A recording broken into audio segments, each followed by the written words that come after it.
பலகீனமாக இருக்குது. அதனால நான் ஒரு தொழில் செய்ய போறேன். என்னுடைய தொழிலில் என்னுடைய வியாபாரத்துல யா அல்லாஹ் நீ எனக்கு உதவி செய். இந்த மாதிரி ஒரு செயலை முயற்சி செய்துட்டு அல்லாஹ்வை சார்ந்தவர்களாக மாறிடுவோம்.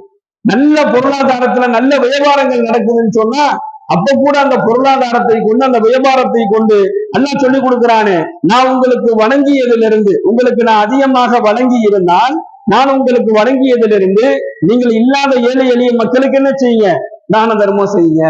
அதிகமான வசதி வாய்ப்புகள் பொருளாதாரத்துல அல்லாஹ் பறக்கச் செஞ்சானா அதை கொண்டு தான தர்மங்கள் செய்வது அல்லாஹ்வை சார்ந்த காரியமாக மாறிடும்.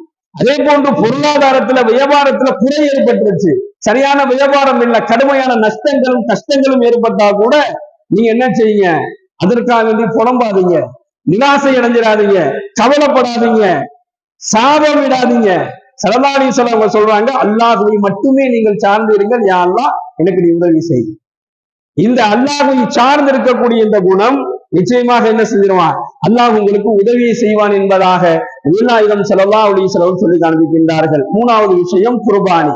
இப்பொழுது குர்பானியினுடைய அந்த நெருக்கத்துல நாம இருக்கிறோம். எல்லாருமே குர்பானி கொடுப்பதற்கு தயாராக ஆகக்கூடிய ஒரு சூழல்ல இருக்கிறோம். இந்த குர்பானியினுடைய விஷயம், இந்த குர்பானியினுடைய நன்மைகள்ல ஸல்லல்லாஹு அலைஹி வஸல்லம் சொல்லி தராங்க. எவர் ஒருவர் குர்பானி கொடுக்கிறாரோ, யாருடைய பெயரால் குர்பானி கொடுக்கப்படுதோ, அந்த குர்பானியினுடைய பிராணியை அறுத்ததற்கு பின்னாடி